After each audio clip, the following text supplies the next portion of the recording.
morning, guys. It's Ruthie with the Popo Backyard Farm. Today we're going to talk about the hard part of farming, life and death on the farm.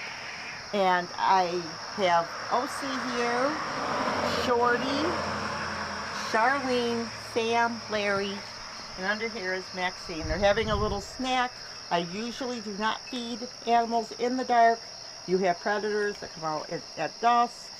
You have some that are out all night. You don't want to feed your cats in the dark unless you're there like I am, because are you there? It's actually 6:02 and I'm making the coffee, because you don't want to have skunks and different ones hanging around in the morning. But these guys all had a little snack, so that's good. They had more than a little snack though. They didn't have it now, but these guys are basically barn cats that come in and out. But they've been catching birds, and which I wish they wouldn't, but usually they catch moles and things like that, which is one reason why our garden is so nice. But getting back to the subject at hand, if you're going to have babies on the farm, you're going to have animals, you're going to have death. We have been very blessed because we hardly ever have an animal die. And I'm very thankful to the Lord for that. But I'll tell you a few stories of things that can happen, especially if you're new or if you raise animals of any sort, so you know. Okay, first of all, let's talk. I want to talk to you about my duckling. Once I had a duckling, and it was raining, it was pouring, the mother wasn't really taking care of them like I thought she would. And we kind of let animals do their own thing, which is always the best. But when I saw the duckling in the mud, laying down, ready to die, I panicked, and Clay was with me. I picked it up, warmed it in my hands, brought it in the house, truck going by, kept its head out of water, and warmed it up. Kind of warming up animals sometimes will bring them back to life, so to speak. And we put it in a bird cage. He imprinted on me, I imprinted on him. He followed me all over the yard. We made a little tub of water for him. Finally, we thought we should introduce him to the rest of the flock. And within a few days, he didn't want me anymore.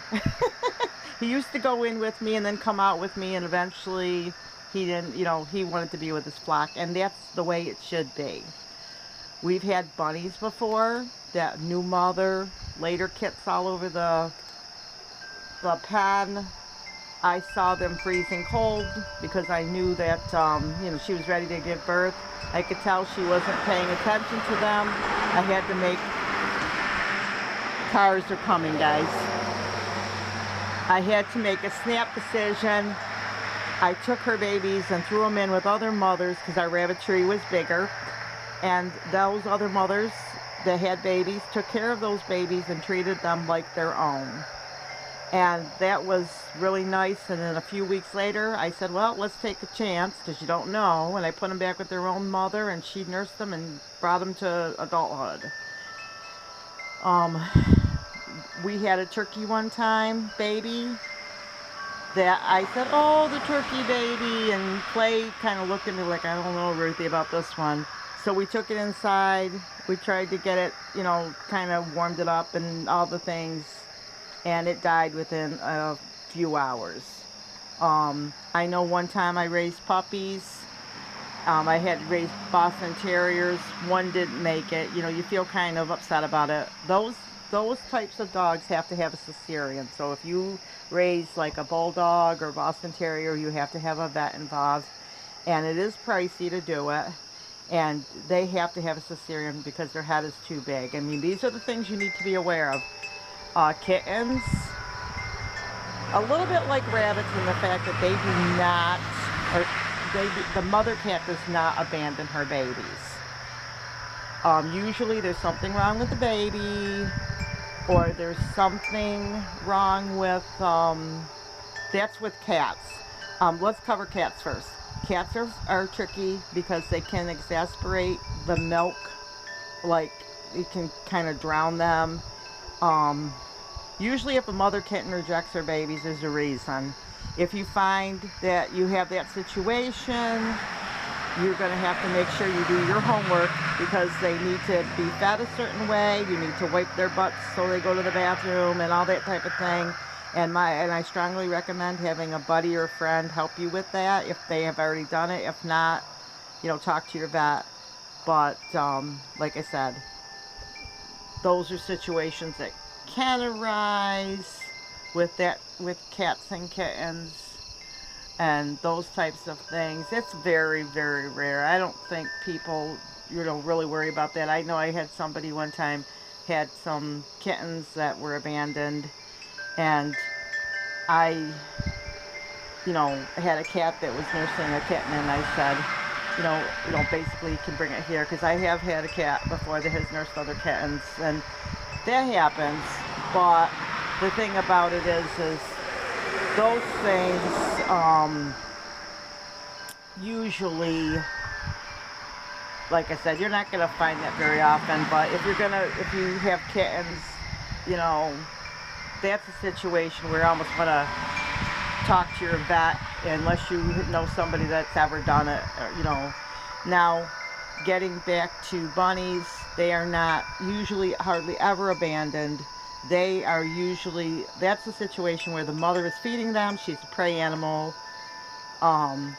meaning the other animals will, the other animals, the predators, will come and get her babies, so she will leave her babies and be gone all day long and coming back and feed them. So they usually are never abandoned.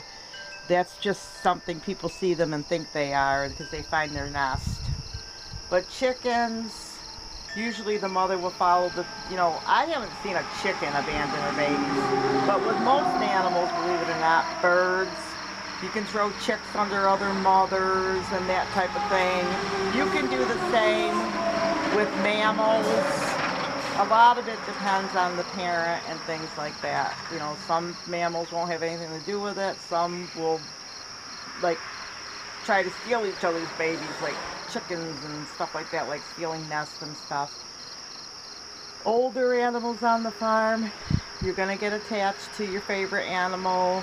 You're going to feel bad. I remember when one of our roosters died. He died on Thanksgiving, and he was our favorite rooster, and he was really big, and we loved him, and we felt bad. When my dog died, I had him for 15 years, and that was Butch. And when Storm died, which we had Clay had him for 15 years, we felt bad, because they were like really good pets. And sometimes you'll even feel teary if you even think their name, because they became a family member, like our cats are family members, but and our dog, Branch, is a family member, but they're all family members. But I mean, you're gonna find that that's just part of life, and I don't think it gets any easier as far as when you get attached to the animals. The only difference is, for me, like example, my rabbits don't do that. Look at that, Shorty's being really naughty. But the only difference is he must have listened. The only difference with animals that say are farm animals is I kind of feel like they're fulfilling the purpose that God gave them in life. And we give them a beautiful life. We take care of them. We hug them. We love them. We give them treats, and we do all those things. But when it's harvest day, we usually, that's their purpose. And I just think that's part of being a farmer's heart. You're not mean to your animals. You love them. You take care of them until the day, and it's just part of life. But it's really hard unless you are a farmer to understand that. But people that love animals are good to them. They treat them very, very nice, and they do everything they can for them. Like Clay and I say, you feed your animals before you feed yourself. It's just something that farmers do that other people may not understand. But if you are raising chickens to butcher and that type of thing. I mean, you want to make sure they have the right food, that they have treats, that you talk to them, that you do all the things that you should do. Like when you get your eggs, you'll hear farmers a lot of times will say to them, "Thank you, girls," when they collect their eggs. There's just a lot of things like that. But anyway, what are you doing up there? That's my bag of stuff to give away. We didn't go get away today. But anyway, that's our story. These are our barn cats that are inside outside. I should say it that way. Is there you good boy? So anyway, that's the story, the hard part of farming. I hope you guys learned a little bit. Didn't learn. If you have thoughts or want to share your experiences about rescuing animals and your love for your animal, I would love to hear that in the comments below. And I hope you guys enjoyed this video. We'll see you in the next one. God bless.